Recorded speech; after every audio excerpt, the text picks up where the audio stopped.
Bonjour à tous et bienvenue sur le bilan de la semaine. Cette semaine, nous avons vu comment il fallait décrire un mouvement. Tout d'abord, pour décrire un mouvement, on utilise une chronophotographie. Une chronophotographie, c'est une succession de photos prises à des intervalles de temps réguliers, par exemple toutes les secondes ou toutes les demi-secondes. Ton téléphone est capable de faire ce genre de photos en utilisant le mode rafale. Deuxième définition, celle de la trajectoire. La trajectoire, c'est l'ensemble des positions que l'objet étudié va occuper au cours du temps. Lundi, tu as vu que cette trajectoire pouvait prendre différentes formes. Pour mieux comprendre le cours de la semaine, nous allons utiliser un train conduit par Captain America et 3 personnages, Spider-Man, Hulk et Superman. Regardons d'abord une première forme de trajectoire. Tu as vu que la forme était un cercle. On dira que le mouvement est circulaire. Maintenant, regardons cette deuxième forme de trajectoire.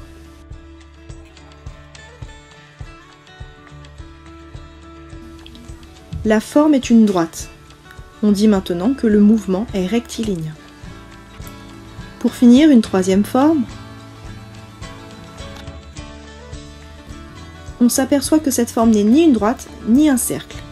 On dit alors que le mouvement est curviligne. Pour décrire un mouvement, à part sa forme, on peut aussi décrire sa vitesse, ou du moins l'évolution de sa vitesse. Si la vitesse augmente, on dira que le mouvement est accéléré. Si la vitesse diminue, on dira que le mouvement est ralenti. Et enfin, si la vitesse reste la même, qu'elle ne change pas, on dira que le mouvement est uniforme.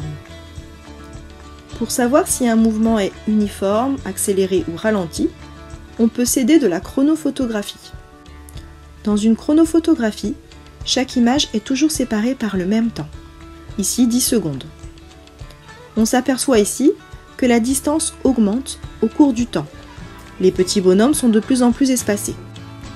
On a donc un mouvement accéléré.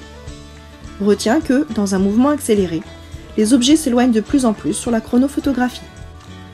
Ici, le temps entre chaque photographie est encore de 10 secondes, sauf que cette fois-ci, les images du petit bonhomme se rapprochent au fur et à mesure qu'il avance. Notre mouvement était donc un mouvement ralenti. Retiens donc que dans un mouvement ralenti, les objets se rapprochent de plus en plus sur la chronophotographie.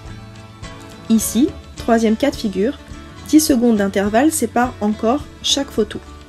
Mais cette fois-ci, le petit bonhomme garde son espacement au fur et à mesure qu'il avance. Cela signifiait donc que sa vitesse était la même au cours de son déplacement. On dit que c'est un mouvement uniforme. On retiendra que dans un mouvement uniforme, les objets restent à la même distance sur la chronophotographie. Attention, un mouvement doit toujours être décrit dans un référentiel. Tu as vu mardi que le référentiel est l'objet choisi comme référence pour décrire le mouvement. En fait, il s'agit du point de vue par lequel on va regarder l'objet. Revenons donc à notre train. Hulk reste assis dans le train. Superman est sur le quai, debout, et les regarde. Spider-Man, lui, marche dans le train de façon à rester face à son copain Superman. Regardons tout d'abord la scène du point de vue de Superman.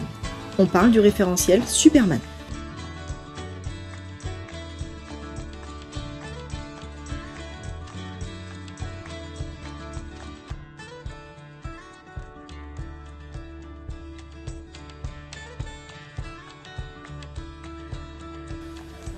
Dans le référentiel Superman, Spider-Man est immobile.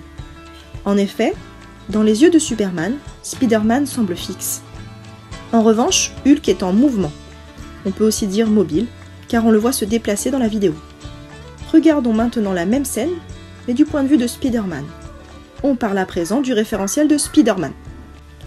Ici, Spider-Man regarde Superman.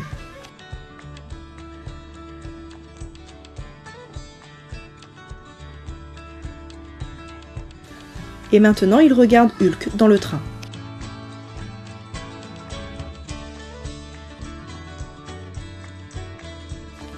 Dans le référentiel Spider-Man, Superman est immobile.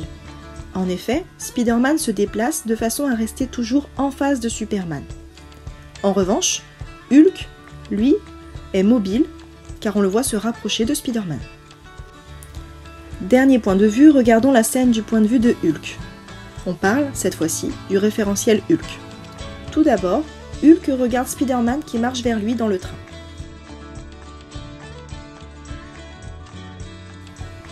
Hulk regarde maintenant Superman qui est resté à quai.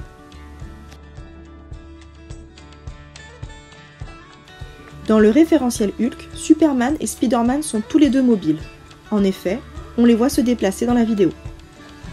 En physique, un objet peut donc être immobile ou en mouvement selon le référentiel dans lequel il se trouve. On parle de mouvement relatif. Il faudra donc préciser à chaque fois quel est ton référentiel d'étude. Voilà, j'espère que tout est clair pour toi. En attendant, profite bien de tes 15 jours de vacances.